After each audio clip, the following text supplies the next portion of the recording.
Hello, welcome to the Scroll interviews with the authors and translators of the 5 novels shortlisted for the 2023 JCB Prize for Literature. We're talking to Tejaswini Apte-Rahm, author of The Secret of More. Hi Tejaswini, so nice to see you again. Congratulations on making the shortlist. How do you feel? Very excited and very satisfied that all the hard work is culminated in this. It is very exciting. I want to start by talking a little bit about your craft and then we'll perhaps get into the book. Last time that we chatted, you brought up Amit Chaudhary as a writer you admire, whose work about how you picture and write about a city, something that you look up to. What other authors are people whose craft you are inspired by, if not necessarily try to imitate? What is the kind of writing that really makes you think, I wish I could do that? So I really admire the writing of Roald Dahl, his short stories for adults. I didn't read his children's writing till quite a bit later. So first of all, I started with his adult stories. And I just love the way he is very concise and gets straight to the heart of a character. Almost as if he's drilling a hole into the other character's heart and sort of gouging out what there is in there. And I found that very unnerving to read, and I thought I would love to unnerve a reader as well in that way. So that was an initial inspiration. I don't think I've unnerved anybody with The Secret of More. I think it came out more in my short story collection, these circuses that sweep through the landscape. But his way of being very concise and getting to the heart of a character, that's definitely a huge inspiration. And in terms of The Secret of More, 2 books in particular which really inspired me during the writing process was Goodbye Mr. Chips by James Hilton and Martin Dressler, The Tale of an American Dreamer. Right. I mean, it does come out, the inspiration to unnerve. I don't think there are any characters, I think, in The Secret of More that are particularly disturbing or that catch you off guard. But I think the portrait you draw of them as people, of how they interact with each other, how they surprise themselves sometimes in reacting to a situation. I think that grasp of emotion is uncanny in The Secret of More. I thought it was one of its strongest points, really. What is it about good writing or about a piece of writing that makes you think, oh, this is moving, or this is something that I want to reciprocate in my work? If you had to think of elements of good writing, apart from the kind of characters that your authors are able to draw, in terms of technique, is there something in particular that you try to focus on, that you try to emulate? I think all the good writers I've read ever probably feed into that. It sort of funnels right through. One of my favorite books is Jane Eyre by Charlotte Bronte. She is very good at drawing out emotion, and I think she does that by lingering on detail. I think that's quite important in a character's life. And to not shift from the point of view, to be quite alert to not suddenly shifting to somebody else's point of view or not suddenly creating some kind of authorial insertion, but remaining true to the point of view of the character. And if that is achieved, then I think by default you sort of really enter the head of that character and stay there. And once the characters are established in the story, then they really start playing off each other. And in a way, while writing, then there's only one way to go. It unfolds quite naturally once you have the characters pinned down. Could you tell us what you're reading right now, something that you enjoy at the moment? I'm enjoying reading A Gentleman in Moscow. Terrific book. Let's talk about your writing routine for a minute. Is there a specific time in the day that you find that you're most productive, or at least you produce work that you really like? Do you have a routine in place that you go step over step in order to get into the right sort of mind frame when you're writing? The mornings are really productive. And I discovered that only when I had my daughter. And I realized that when you have a small baby, the only time to write is when the baby is sleeping. And she didn't sleep through the day. She slept 12 hours and then was awake for 12 hours. And so the only way to write was to get up really early before she woke up and write. And that's when I discovered that it's such a productive time. I just needed those 2 hours in the morning to write. And then I just felt sort of fulfilled with that writing element for the rest of the day. And I got so much more done in those 2 hours than what I had struggled with before. Before I had all the time in the world. So the writing was sort of spread out all over the day. Whenever I felt like it, I could sit down and write. And I realized that it wasn't as productive as just getting in those intense 2 hours in the morning, and then I was done. And that's basically how I wrote much of my short story collection. Do you listen to music when you're writing? Is there something you prefer? I really need instrumental music. I can't listen to vocals because then I start concentrating on the words, the lyrics. So what I listen to is this very random YouTube instrumental music, which is a very anonymous, non-demanding, something that you can just forget about, but which sort of soothes you, that kind of music. So I just look for something like deep focus music or New York jazz, something that will just sort of tinkle along in the background. And that sort of creates that focus for me. It creates this kind of musical, artistic bubble. And then it allows me just to focus on writing. So much of the novel was written thanks to these YouTube random instrumental channels. When did you know that you wanted to be a writer? I had initially thought of asking you this question as what was the first thing that you wrote that you wanted to share with other people? It could be something that when you were a child and your first or your preferred medium of expression you realized was something in writing, that you could put an image or an emotion in words and then share it with those around you. And when we spoke last, you told me that the secret of more came in part to be because you were intrigued by the story of your great-grandfather, of his life and times. So at what point did you think this is a story I want to tell about this particular novel, but also when did you know that you'd like to write, that you'd really like to write and for your writing to be out there in the world and be read by other people, because it can be a bit of a nerve-wracking thought that others are reading what you're writing. So the very first memory I have of wanting to be published is probably when I was 10 or something. There used to be this children's magazine called Target. I don't know whether it still exists, but it was a big deal then because I think this would have been 83 or 4 or something like that, 82. And there was, for kids, there was only Tinkle and Champak and Target. And so I used to just wait for these to come in the post. And I used to live in a high-rise building overlooking the sea in Bombay. And there was this vast view of the sky and the horizon and the water. And I always loved it with the sea breezes and very strong sea breezes at times. And I used to love looking at the clouds because there were always different kinds of clouds to be seen. And I devised a story about,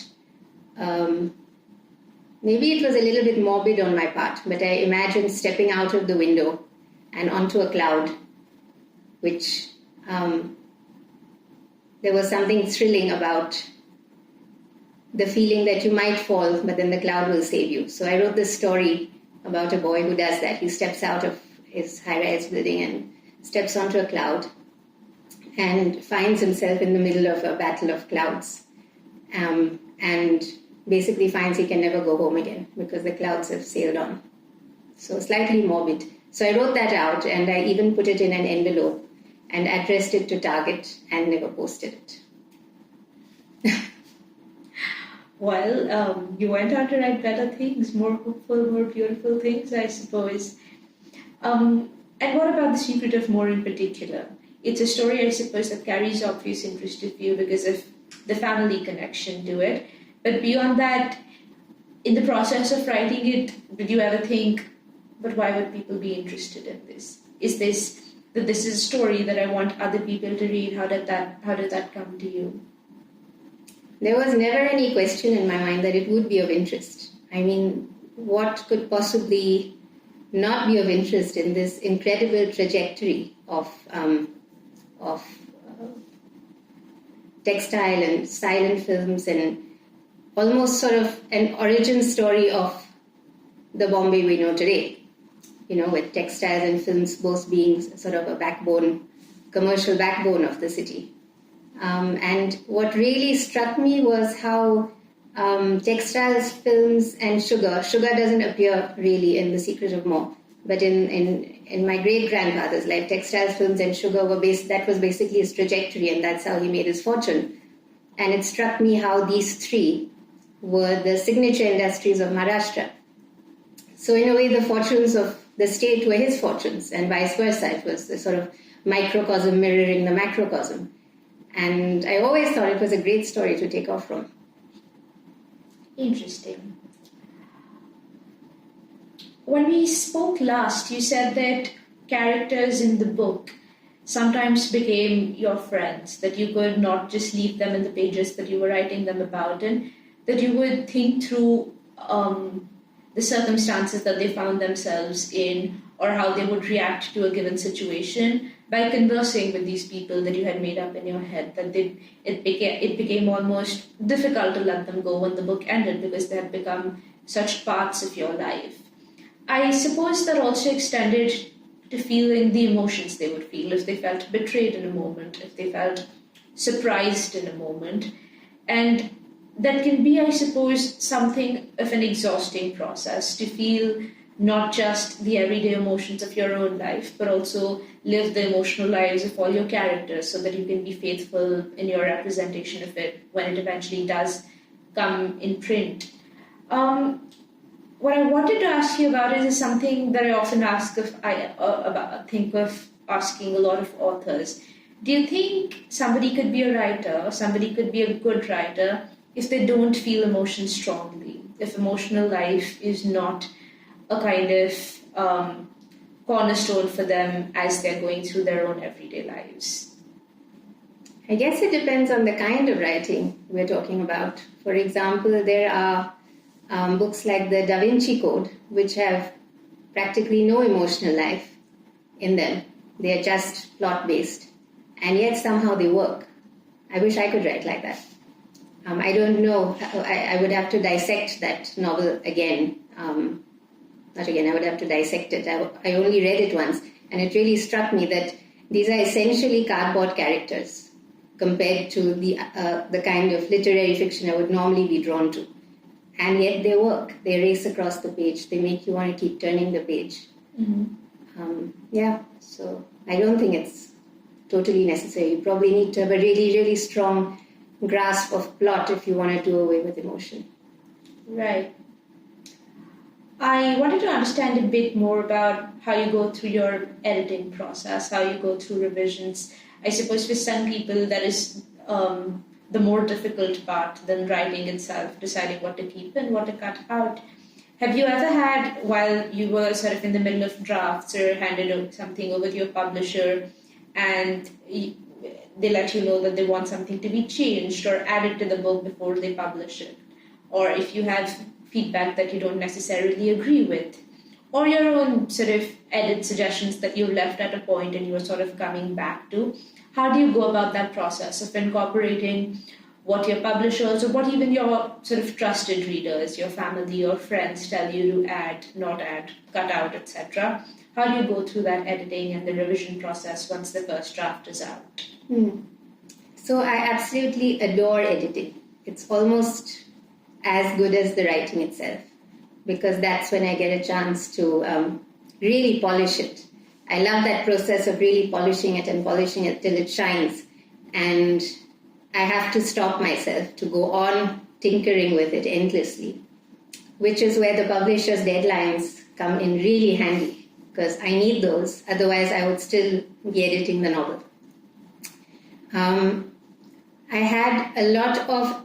got a lot of experience in taking feedback and giving feedback when I was living in Bangkok and working on the short stories, because I joined a wonderful group called the Bangkok Women Writers Group. All serious amateurs, all of us. And we used to get together, I think it was once a fortnight, with pages of our work to share.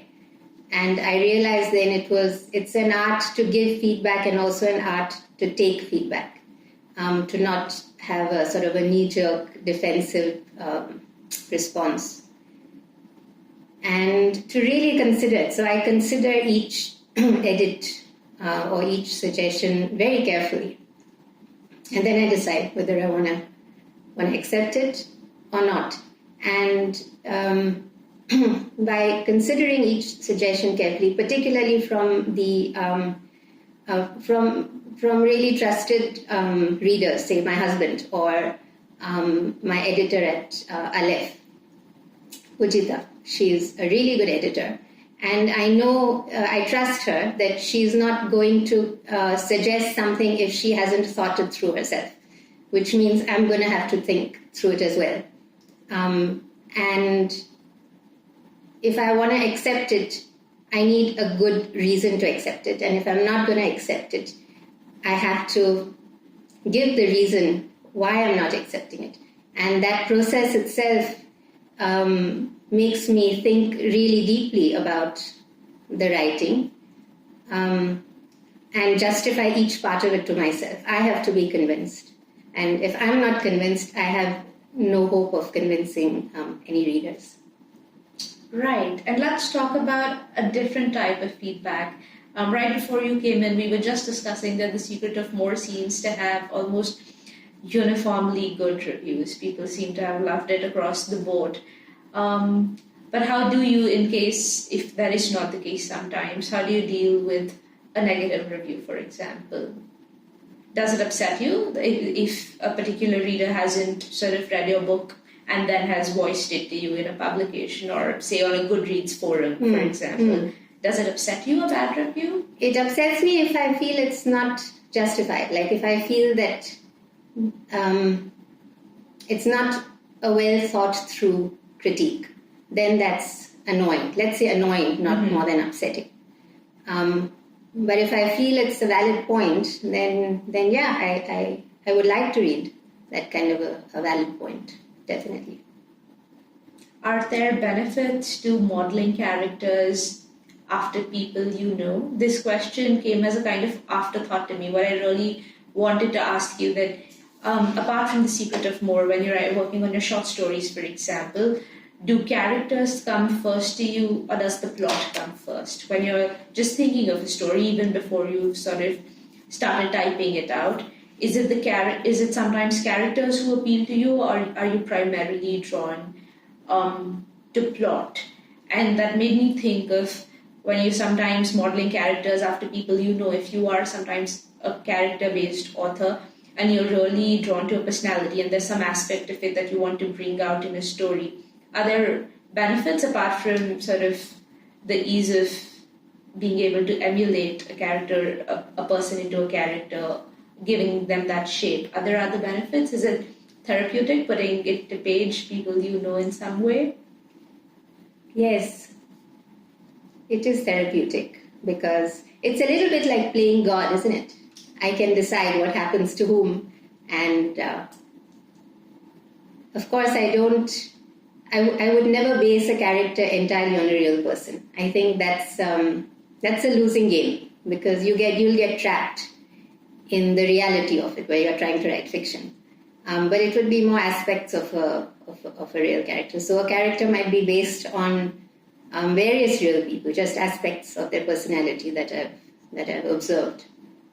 And yeah, it's therapeutic because characters live and die by your command. It can be quite exhilarating to be able to do that. And I wonder whether it's a response to the fact that one doesn't always have control over real life, and that's perhaps what makes this therapeutic, where this is a world where you have complete control. Have you ever received a piece of writing advice that you've really stuck by?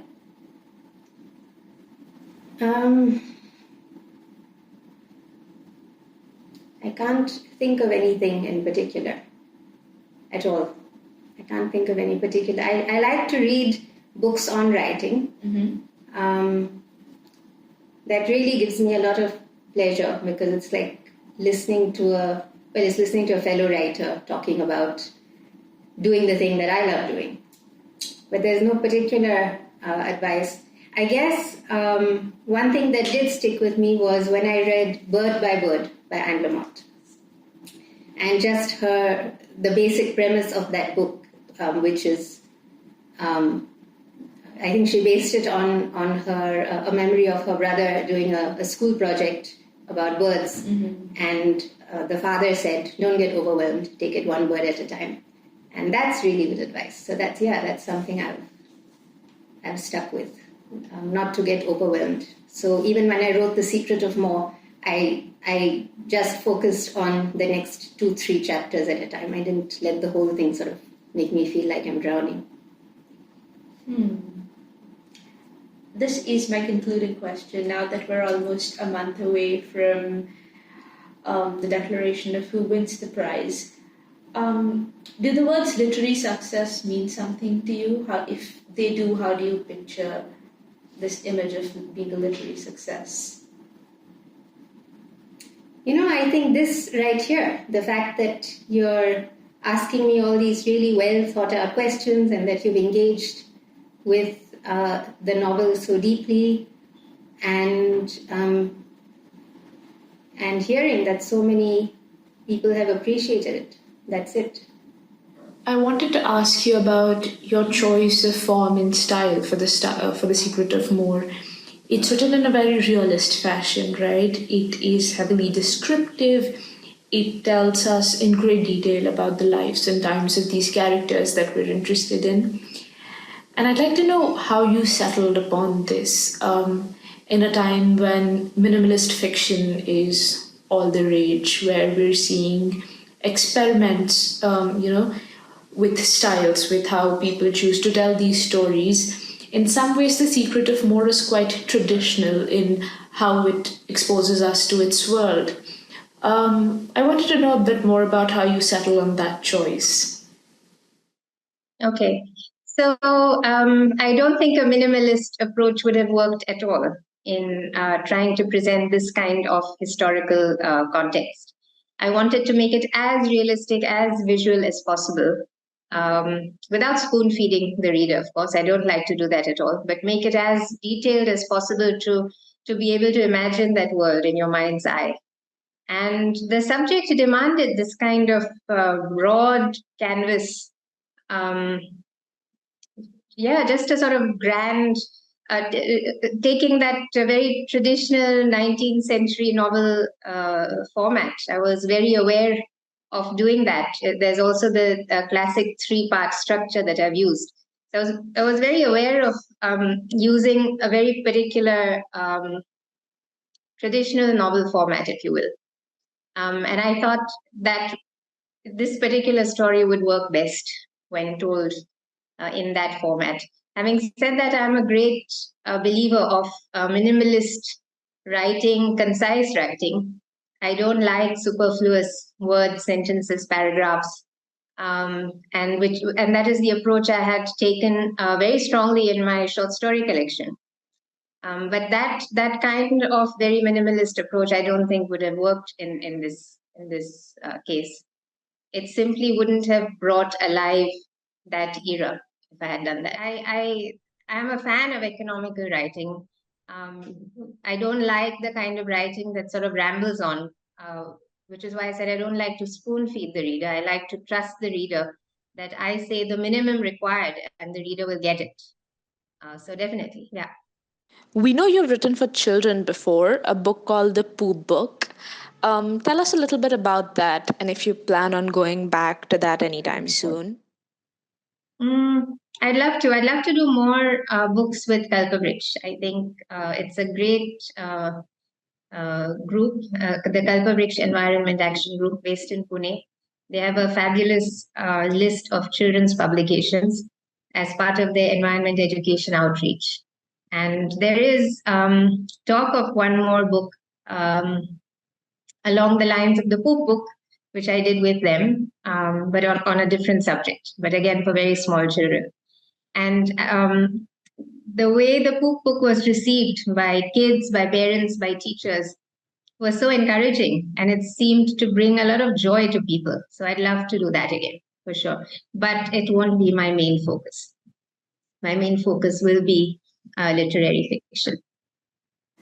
Well, then we're done for today. Thank you for your time. This interview is part of the series of interviews with the authors and translators of the 5 novels shortlisted for the 2023 JCB Prize for Literature.